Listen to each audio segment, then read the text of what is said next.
Gorilla Tag. It's a super simple and fun VR game that a lot of people enjoy. It's a pretty fun game, but the skill ceiling is practically infinite. Basically meaning that there are a lot of things to learn about the game. And in this video, I'll teach you some of them. This is 5 tricks to every map in Gorilla Tag. And if you did enjoy, please consider subscribing because we're actually in a subscriber race with my friend Arxie and he is really far ahead of us. So every subscriber counts. Enjoy! So for this first tip, we're actually going to be teaching you how to get to the top of the stump in the forest map. So the first thing you're going to want to do is go over to this platform and work your way up it. Once you get on top, you'll see this big branch blocking your way, and you're going to want to scale this branch. Now what you're going to want to do is scale from the branches visualized on screen right now. Straight ahead of you is a platform and you're going to want to jump to that. You're going to want to keep on going up these branches like normal until you look up and see a giant branch. Once you jump on this one, you walk straight ahead and jump and you should be on top of the stump. Congrats, you made it. So the next trick is how to get on top of these double walls. The first thing you're going to want to do is position yourself near the wall, to the point where you can touch the wall without actually having to move for it. Next, what you're going to want to do is hit up the wall diagonally. This will help you get horizontal and vertical momentum. One thing that I see a lot of noobs do is go back and forth like horizontally whenever they jump. And how to fix this is to pay attention to what you're doing in real life. I think the key tip to this is actually just paying attention to where you are instead of just blindly doing it. This next trick is called a hospital flip. It's a really fun juke. The first thing you're going to want to do is have your body outward and one hand on the tree branch. Next, bring your hand downwards and flick up. Practically all you're doing here is making a loop under a branch, but it can really confuse some people. This next trick is one of the most basic jukes in the game. It's called the slide juke. Basically what you're going to want to do is jump and have your hand above the slide while you and your body are under the slide. Once your hand on the outside is near the middle of the slide, you can bring your hand up and launch yourself. This trick isn't too effective, but it's a really fun one for beginners. And one thing to do to counter this is actually to fake slide juke. What you do is jump and just bring your hand through. People will think that you're trying to do the slide juke and they'll wait for you to fall back. Doing this can confuse a lot of people, intermediate and beginner. This last trick is another easy juke. What you're going to want to do is go under the gazebo and you'll see these little ridges on the roof. What you do is put one of your hands on each side of these and flip up like a windmill. It's not the easiest trick, but this will definitely confuse your opponents. Replay the video if you didn't really understand, because I really only had one clip of it. Alright, moving on to the canyons map. One of the first things you'll see once you get inside this map are these big gaping holes down in the middle. They're canyons. I know, shocking. We're not going to be too focused on these today, because all you really need to do is know how to wall jump, and that's practically what it is. So if you didn't see earlier, in the canyons there are these boxes, so this is one way to get to them. You might see this ladder, and that is actually not the way you want to take. What you want to do is wall jump up. Learning how to wall jump is practically essential to play this entire game, so I'd take the time to learn it. As you might have seen, there's actually something inside of these boxes, and the easiest way to get to it is to jump, bring your hand in, and then bring it out to catch yourself. Just like that. So in canyons, you might have seen that there's actually a little ridge on the top part of the map. One of the easiest ways to get to it is right at the entrance. What you're going to want to do is go up to it and start pinch climbing. And once you do this, you can crawl along the side and make your way to this secret little area.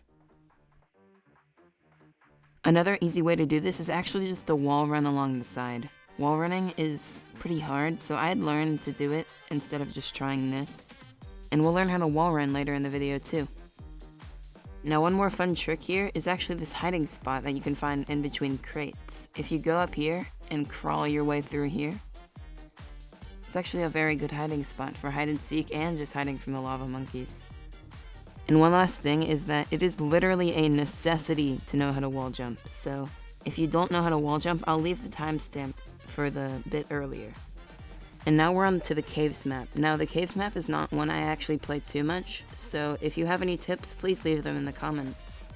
One thing that you need to know is that whenever you step on one of these glowing crystals, that they make a sound, so if you don't want to be spotted or heard, I would try not to step on the crystals. So you might or might not have seen, but in these caves, there's actually a few entrances that lead to an underground part called the mines. Now in these mines, there's a really good hiding spot that not a lot of people know about. The hiding spot is to the right of these double crates in this little alleyway. Now it's extremely dark in here, but you'll see a little tiny crystal. The great thing about this is that if you make no noise, it's literally impossible to see you unless they purposely go and check. Now outside of these mines is actually where we're going to learn to wall run. One thing to always keep in mind is I'd try to focus on going more horizontally than vertically up the wall. Now I'd recommend starting on walls that actually have a little bit of a curve to them. It's harder to fall off of these walls. When trying to go forward or up the wall, try not to hit your hand away from the wall. Try to keep it parallel with it. I know it's easier said than done, but following all of these tips in order should help you. This next trick is a little route that you can do, and it's like a more advanced wall jump. What you can do is jump from the pink crystal to the blue crystal and hit off the blue crystal 2 times on different sides. Doing this little trick will confuse your opponents, teaching you how to stay up on the wall a little more, and teaching you how to wall jump more. And our final tip for mines is to have fun, because I couldn't come up with one more. But seriously, if you have any tips for mines, please leave them in the comments. I'd love to hear about them. And now on to our final map, mountains. My personal favorite map, so there are going to be some really good tips in here. Now the first thing that you need to know is that there are 2 different types of surfaces in here, snow and ice. You can walk on the snow like normal ground, but ice is a different story.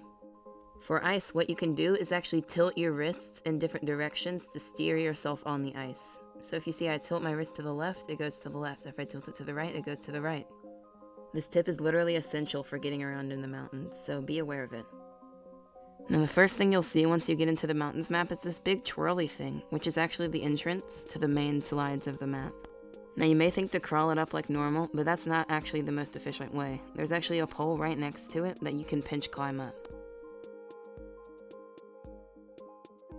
What you should do is jump up it 3 or 4 times and then jump off of it, and hopefully you should be on the highest layer of the whirly slide where you can just walk up.